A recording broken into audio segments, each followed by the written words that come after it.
Otro tema fue el del manejo de la pandemia, que este año se confirmó fue de una negligencia criminal, por la que alguien tendrá que rendir cuentas. Sin duda, ahí está el doctor Hugo López-Gatell.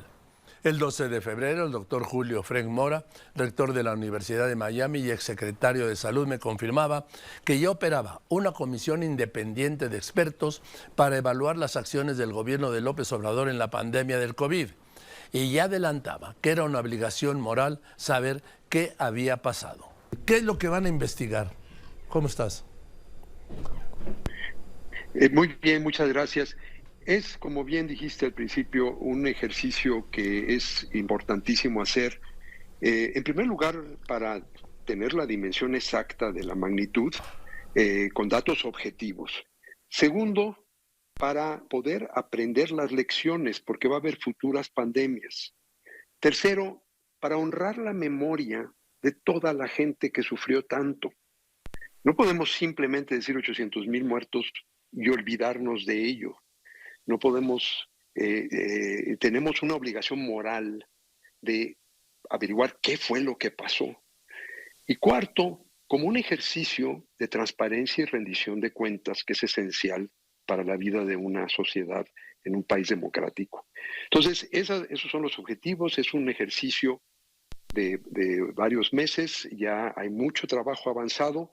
Esto lo coordina y lo inició el doctor Jaime Sepúlveda, observando que ha habido otros países, varios otros países que han hecho comisiones similares en el Reino Unido, en Estados Unidos, en varios otros países del mundo, y que pensamos que es muy importante que se haga en México. La lista de integrantes que en parte mencionaste muestra que es un grupo interdisciplinario, expertos en diferentes campos, en salud pública, en economía, en educación, en ciencia y tecnología. Es un grupo en el aspecto jurídico de la pandemia, es un grupo plural, multidisciplinario e independiente, y eso es lo más importante. Y el único criterio que se va a usar es ser objetivos y reunir la información y presentarla a la sociedad para que sea la sociedad quien decida qué sigue. Yo insistí mucho, ha mencionado hace un momento, doctor Frenk, que en su momento lo hablé con el doctor López-Gatell, y él estuvo de acuerdo, por supuesto, me dio el avión, ¿no? Porque este gobierno no investiga nada, pero yo creo que con la investigación van a aflorar todas las ineficiencias, porque como le he contado, doctor Frenk, y usted lo sabe, Japón, con el mismo número de habitantes aproximadamente que México, tuvo 57,000 muertes por COVID. ¿Por qué la diferencia? Sí, lo que vimos en la pandemia es que es la gran variación en la eficacia de la respuesta nacional. Si países, no solamente con el mismo número de habitantes, sino con niveles de gasto en salud similares, incluso con ingreso per cápita similares, tuvieron diferencias muy notables. Es decir, la calidad de la respuesta que se dio, que encabezaron los respectivos gobiernos, sí tuvo un efecto. No es nada más que llegó un virus y nos agarró a los pobres humanos desprevenidos, es que importó mucho la calidad de la respuesta.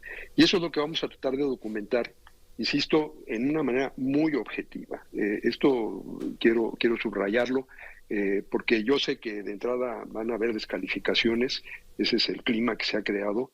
Aquí, al hacer un grupo tan amplio, plural, en algo que me da gusto escuchar, que tú lo habías discutido ya, Joaquín, que de hecho pues, parece que había acuerdo, porque es algo de sentido común, es algo que, como digo, le debemos a la gente. Además, podemos pensar que la pandemia de COVID-19 ya pasó.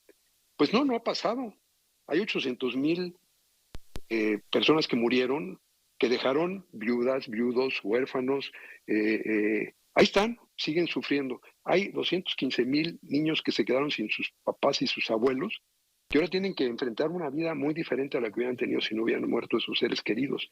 Hay la gente que tiene todavía secuelas de la enfermedad. Hay todos los espacios y los huecos que se crearon en el sector salud por todos los médicos y enfermeras que murieron durante la pandemia, y en empresas y en todo tipo. Hay el rezago de una economía que sufrió realmente durante la pandemia, y luego quizás lo más dramático, hay el futuro ya hipotecado de millones de niños que perdieron clases o que tuvieron una instrucción de pésima calidad, o los niños que incluso niños y niñas que simplemente dejaron ya de asistir a la escuela y no regresaron después de la pandemia. Entonces, la pandemia no ha terminado. La pandemia tiene efectos, tiene una cola larga de efectos que tenemos que medir ya ahora y empezar a intervenir para mitigar esos efectos de mediano y largo plazo.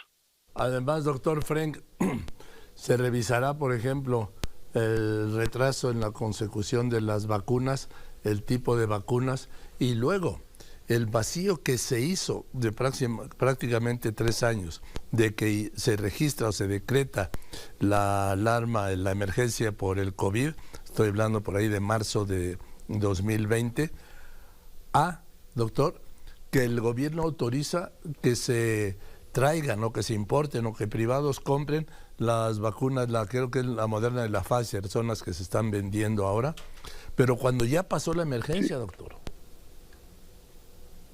Pues sí, ese va a ser otro aspecto que investigaremos, qué vacunas fueron las que se ofertaron, de qué calidad, cuáles tenían la autorización o no de la Organización Mundial de la Salud, qué tan bien funcionó el operativo.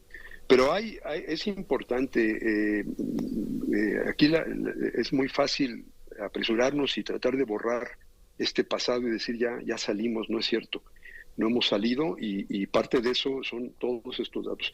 Y de ahí aprenderemos lecciones, porque no puede volvernos a pasar, no podemos volver a tener una catástrofe de este tamaño y que la gente, las generaciones futuras digan qué estuvieron haciendo los que anduvieron en la pandemia de 2020, 2021, 2022, qué hicieron que no aprendieron las lecciones.